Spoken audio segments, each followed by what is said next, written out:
Good morning, class 10 students. Welcome to my LOH channel. My name is Madhu Ahuja. As you know, we have started with 10 का दम series and today is part 3. Already हम 2 parts release कर चुके हैं and I hope आपके लिए काफी beneficial होंगे. जो आज first time video देख रहे हैं उनको हम बता दें कि 10 का दम में हम हर रोज एक वीडियो बनाते हैं जिसमें 10 questions इंपॉर्टेंट क्वेश्चंस डिस्कस किए जाते हैं. ठीक है, तो लेट्स स्टार्ट विद 10 का दम. Okay, now for our first question is identify the colour of the following salts. ठीक है, इनके सबके कलर आपको पता होने चाहिए. कॉपर सल्फेट डॉट H2O, इसका क्या मतलब है? जब भी बेटा डॉट लग के आएगा इट मीन्स इट्स क्रिस्टल. ठीक है, यहां पे कॉपर सल्फेट डॉट वाटर लिखा हुआ है. अगर डॉट लगा के H2O है दैट मीन्स ये क्रिस्टलाइजेशन फॉर्म है.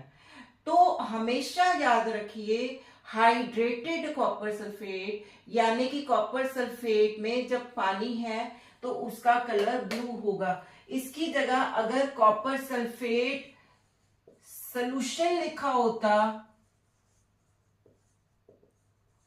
क्योंकि उसमें भी पानी है, तो भी उसका कलर ब्लू होता. ठीक है, तो blue colour of copper sulphate is only because of presence of water. Okay, and यहां क्रिस्टल में वाटर मॉलिक्यूल प्रेजेंट है. Okay, so it's colour is blue. Another is copper sulphate, वैसे इसका क्या कलर होता है? White. Next is lead nitrate. You should know its color is white.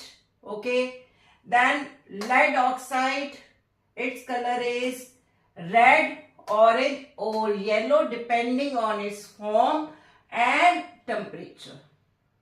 कई बार वो ऑरेंजिश येलो होता है. इट डिपेंड्स ऑन किस फॉर्म में है और टेम्परेचर में.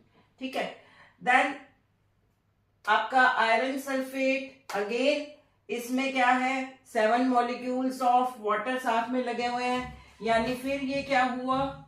क्रिस्टल के फॉर्म में हुआ. तो इसमें वाटर है तो इसमें ग्रीन कलर है. ये अगर इसमें FeSO4 सोल्यूशन लिखा होता यानी पानी में डिसॉल्व करके, तो भी इसका कलर ग्रीन ही होता. ओके, एंड नाउ FeSO4 का खाली इसका कलर व्हाइट है. Okay, now question number 2 is what is the colour of precipitate form when lead nitrate reacts with potassium iodide. ये लेड नाइट्रेट हमने अभी बोला था, ये जब पोटेशियम आयोडाइड से रिएक्शन करेगा तो जो प्रेसिपिटेट है उसका कलर क्या होगा? And name that compound. ठीक है, name the PPT form, name that compound या name the PPT form. ये and also आपको कहा जा सकता है write equation, and also इसके साथ और भी पूछा जा सकता है कि name the type of reaction, which type of reaction it is. तो हम सब कर लेते हैं. देखो बेटे, यहाँ पे PPT जो है येलो कलर की बनी है एंड डाउनवर्ड एरो मैंने पहले भी बताया था, डाउनवर्ड एरो का मतलब होता है प्रेसिपिटेट. ठीक है, प्रेसिपिटेट का सिंबल या तो डाउनवर्ड एरो होता है या फिर आपका PPT लिखा होता है. तो भी नीचे यहाँ पे PPT लिखा होगा तो दैट मीन्स प्रेसिपिटेट. या कई बार नहीं लिखा होता, यहाँ पे सॉलिड लिखा हुआ है और दिस इज एक्वस, तो इन दैट केस ऑल्सो आपको देख के पहचान जाना चाहिए कि यहाँ प्रेसिपिटेट बन रहा है. Okay, now compound is lead iodide and I have written equation. और हम ये देखें कि इसमें which type of reaction it is, आप ऑलरेडी कर चुके हो. डबल डिस्प्लेसमेंट,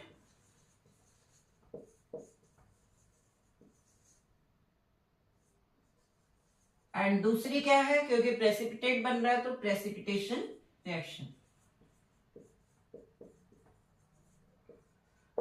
ओके, अब बेटा क्वेश्चन नंबर 3 देखते हैं. यहाँ पे क्या है? Why are some chemicals and medicine stored in coloured bottles. कल हमने किया था एक एग्जांपल सिल्वर ब्रोमाइड का in previous class, that silver bromide जो है सनलाइट की प्रेजेंस में चेंज हो जाता है into silver, grey colour change हो जाता है, ठीक है। And that was example of photolytic decomposition reaction. तो यहाँ पे कुछ केमिकल्स को हम कलर्ड बॉटल्स में इसीलिए डालते हैं टू प्रिवेंट फ्रॉम लाइट जो कि बाहर से आ रही है, सो दैट फोटोलिटिक डीकंपोजिशन ना हो पाए, रिएक्शन ना हो पाए। So I have written it because some chemicals undergo photolytic decomposition, so colored bottles cut off the light and slow down decomposition reaction. It's very simple. Okay, now come to question number 4. What will happen when silver is dipped in copper sulfate solution? देखो, silver को कहा गया है कि copper sulphate solution में dip किया जाएगा। अगर आप रिएक्टिविटी सीरीज में देखो तो सिल्वर जो है आपका ऊपर आता है या नीचे आता है, मुझे ये बताइए। सिल्वर जो है नीचे आता है, कॉपर ऊपर आता है, यानी copper is more reactive than silver, तो displacement is not possible, so this reaction is not possible, reaction ही नहीं होगी, क्योंकि सिल्वर तो कॉपर, देखो एक नेचुरल सी बात है कि जो ज्यादा ताकतवर है वही तो वीक वाले पर्सन को हटाएगा और उसकी जगह ले लेगा, है ना। Same here, highly reactive metal will takes the place of least reactive metal.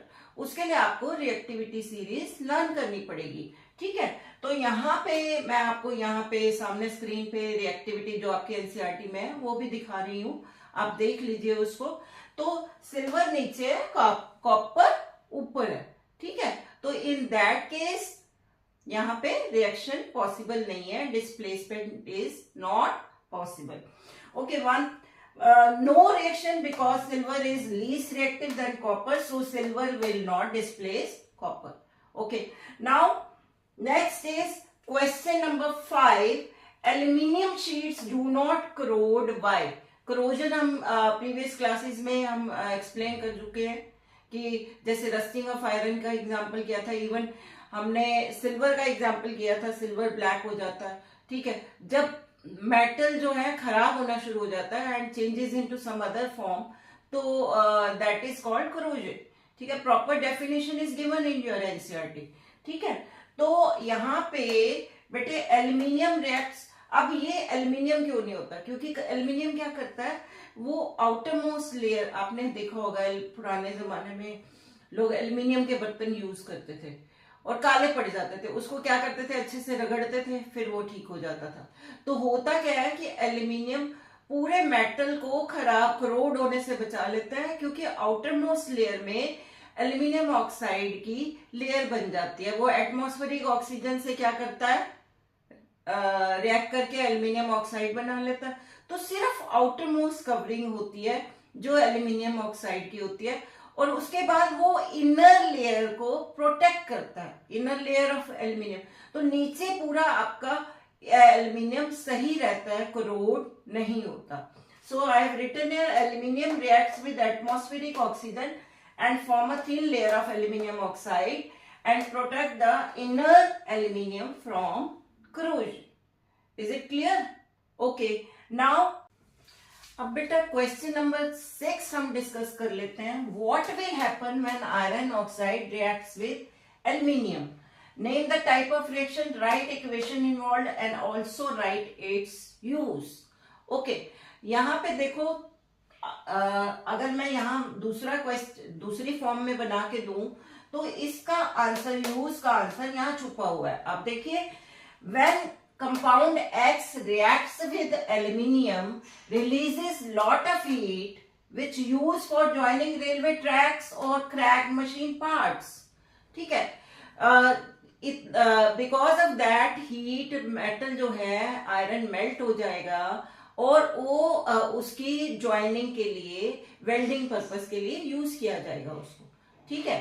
तो यहाँ पे इक्वेशन हियर इज Fe2O3 पर प्लस एल्यूमिनियम, यहाँ पे क्या बन रहा है, iron which is in molten condition बनेगा, ठीक है, and Al2O3 and lot of heat release, ठीक है, मोल्टन कंडीशन में होगा, दैट इज वाई क्या होगा, ज्वाइनिंग पर्पस के लिए यूज होगा। एंड दिस बेटा दिस रिएक्शन, इस रिएक्शन को नाम दिया गया थर्माइट रिएक्शन, और which type of reaction it is, of course displacement reaction, आप देख सकते हो यहाँ पे, दिस इज डिस्प्लेसमेंट रिएक्शन। अब क्वेश्चन नंबर 7 हम एमसीक्यू कर लेते हैं। लास्ट टाइम भी मैंने आपको बोला था हर पार्ट में हम एमसीक्यू एंड असर्शन रीजनिंग की भी प्रैक्टिस कर लेंगे, ठीक है। So here question number 7 is in the following reaction. पहले तो ये देखिए Cl2H2S HCl प्लस S, ये कौन सी रिएक्शन है, इज इट रेडॉक्स रिएक्शन, ठीक है, redox means oxidation and reduction हो रहा है, ठीक है। नेम द सब्सटेंस ऑक्सीडाइज, इनमें से कौन सा सब्सटेंस ऑक्सीडाइज हो रहा है। लेट्स मेक एरो, जो मैंने आपको प्रीवियस क्लास में भी सिखाया है। Cl से Cl तक जाइए, यहाँ पे हाइड्रोजन का एडिशन हो रहा है, addition of hydrogen means reduction,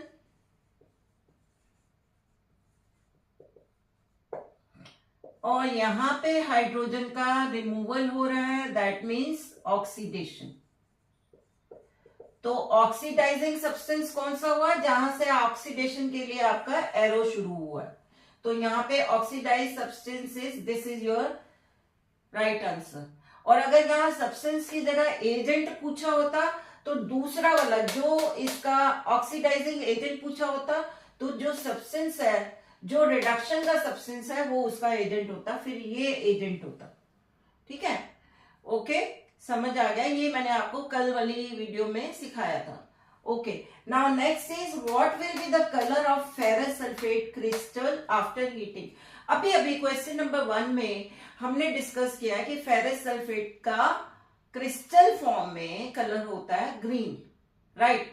अब यहां देखो थोड़ा ट्विस्ट करके पूछा गया है कि फेरस सल्फेट को जब हम हीट कर देंगे तब इसका कलर क्या होगा। देखो हीट करने के बाद उसका वाटर बाहर आ जाएगा, तो अब उसका कलर क्या होगा, व्हाइट होगा। मैंने आपको बोला है कि बिना वाटर के इसका कलर व्हाइट होता है, so this option is correct, right.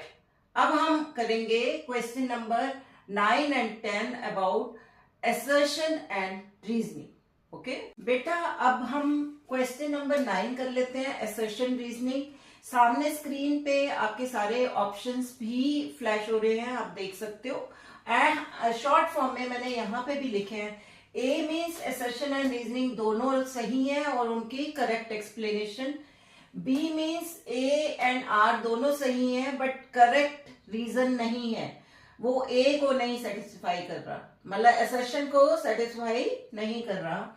C is assertion is correct but reason is wrong, and D is assertion is wrong but reason is correct, okay. अब let's discuss question number 9। assertion blue colored crystals of copper sulfate after heating changes into white compound।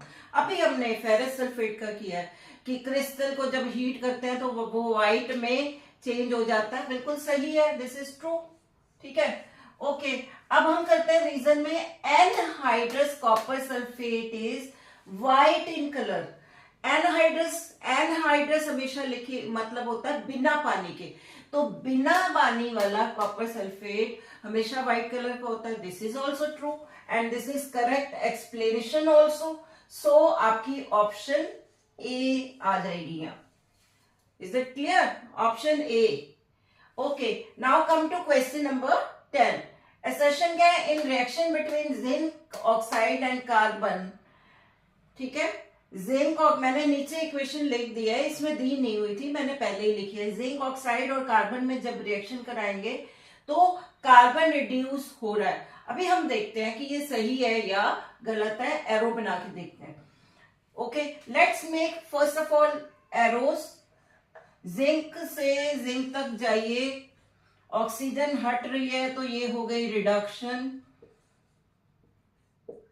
Carbon से carbon तक जाइए, oxygen add हो रही है तो ये हो गई ऑक्सीडेशन। ठीक है, ये समझ आ गया। ओके, अब हम यहाँ कह रहे हैं कि carbon is reduce to carbon. Carbon क्या रिड्यूस हो रहा है या ऑक्सीडाइज हो रहा है? दिस इज ऑक्सीडाइज ना। कार्बन कार्बन ऑक्साइड में चेंज हो रहा है, ऑक्सीडाइज हो रहा है। So this is false. And दूसरे केस में in this reaction zinc oxide is, of course this is oxidising agent. अगर आपका सब्सटेंस ऑक्सीडाइज ये है तो उसका उल्टा वाला क्या हो जाएगा? Oxidising agent. तो ये तो ट्रू है आपका, दिस इज ट्रू। तो आपका कौन सा ऑप्शन आएगा? Option D. So by this we have completed part 3 also. I hope आपको ये दीज ऑल क्वेश्चंस बहुत यूजफुल लगे होंगे। Okay, now if you like my video, please like, share and subscribe. Bye.